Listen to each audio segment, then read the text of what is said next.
Hello guys, Kalmier here once again, and so this video we're going to work on creating the canals to go around our spawning pads.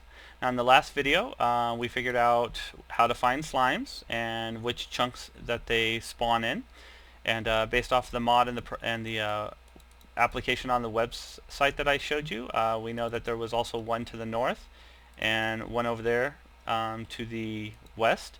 So I've gone ahead and cleared out these three spawning chunks and marked them all off. Also, while I was doing that, I went ahead and set up a little workstation over here and also built a little staircase going up so it's a little easier to get here instead of coming from the long way.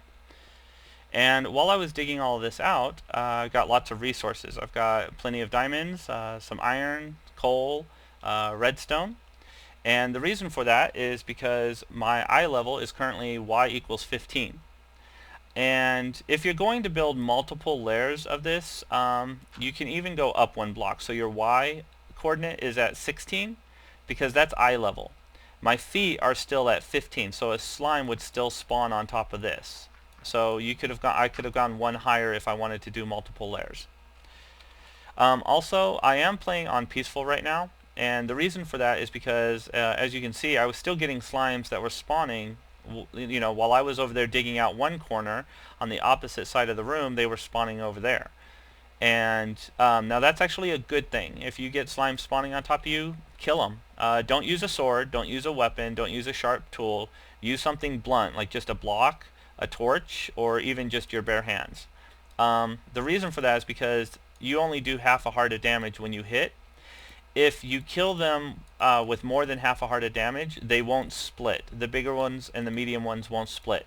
So don't use weapons on slimes if you're trying to get slime balls. Just use something blunt or that doesn't do a lot of damage so that you can guarantee they split into the smaller ones, and only the smaller ones drop slime balls. So that's what I've been working on so far. Now I've also gone ahead and started the canal. And the way the canals work is you want them to be 3 by 3, 3 wide, and 3 high. And we're going to go around outside of our spawning pads. So again, I've got the double torches here marking off that this is where the slimes will spawn on this line, but slimes will not spawn on this line. So it's not taking up any of our spawning grounds by being on the outside. And it's okay for them to be outside because even if a slime spawns like way over here, it's going to pick a random direction and just start walking forward. So it will eventually reach this canal. And we're going to have canals that go all the way around this area. Now, when you're building the canals, it's also a good time to start thinking about how you want to move your slimes. Down here, we're going to break all the slimes down from large to medium and then eventually to small. So all slimes that come out of this room are going to be small slimes, and they're going to climb up ladders. So now's a good time to decide where you want those to be. And you can have multiple areas. Like I'm going to do for this L shape, I'm going to put one here. Well, actually it'll be in the middle, but a ladder coming up here and going up through the ceiling, and I'm going to do one over here at the other end of the caddy corner from that side over here in this corner, and it'll go up into the ceiling as well. So that I'm going to have two of them, and then they're going to meet above this room somewhere around over here and then continue on a single ladder. So they're going to all meet up and go up a ladder. If you have one spawning pad, then you can probably have all of them be focused into one corner. If you have two spawning pads, then I would suggest putting one on one corner and then one diagonally on the opposite corner. And then again, like I'm doing, have them meet up in the middle above the rooms. If you have three, I would go to the center of the three, and then I would also go to the opposite corner. And then if you have four, again, I would go back to either one on opposite corners like that, or maybe even if you do have four, maybe even think about having them all meet up in the middle, even though that's going to take away some of your spawning ground. So we'll go into that a little bit more later. Let me go ahead and clear out some of these canals, and I'll be right back. Okay guys, I'm back, and as you can see, I've built the canal that goes all the way around the room, and it's all 3 by 3, 3 high and 3 wide. These are just steps so that I can come out. I've also made a whole bunch of stair steps. You can also use half slabs. Um, I've also cleared my inventory and got a number of signs. I also have wood in a chest over there so I can make more signs. Also brought my water buckets so I can make some infinite water sources. And again, you need to pre-plan where you want your slimes to actually exit the spawning area. I'm going to use that corner and the corner over there. And so there are 4 types of junctions, I guess you can call them. For example, my first junction is going to be over here. I'm going to have this corner is going to push all the mobs either to that area, or it's going to push it this way, which will go around that corner to the other area. So this is, I guess I'll call it a starting corner. You want the water to basically go diagonal and push both directions. And then on the next corner, this is going to turn in towards your spawning grounds. And another type of corner turns out from your spawning grounds, and then lastly there would be a T-junction. So I'm going to go ahead and show you how to do each one of those, and then that way you can apply it to whichever corner you need in order to make your spawning grounds work for you. So I will go ahead and set those up. Actually, let me show you how I will set those up. This is actually going to use the same method we used with the monster spawning pads when we did the canals for there. You're going to dig on each one of the corners, where the corner ends, you're going to dig a 3x3. So I'm also going to dig a 3x3 over here. And you put steps facing the direction that the mobs are traveling. So if you're standing here, the water's going to push you down, and you're going to put steps here because it's going to continue that way. And then above the steps and one over, you're going to put a sign on each wall.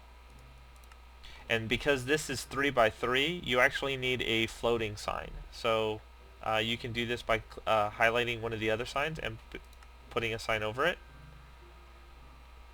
And then from there you would put water sources like there. And you don't need one on the middle because the 2 outside ones kind of fill in the middle.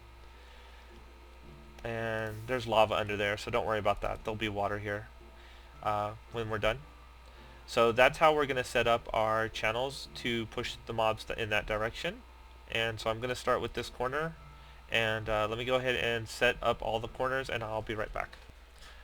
Okay guys, so again, this corner here is the one that I'm going to have, I'm going to call it a starter corner because it's going to either push that way towards that exit, or it's going to push that way, which will lead to that exit.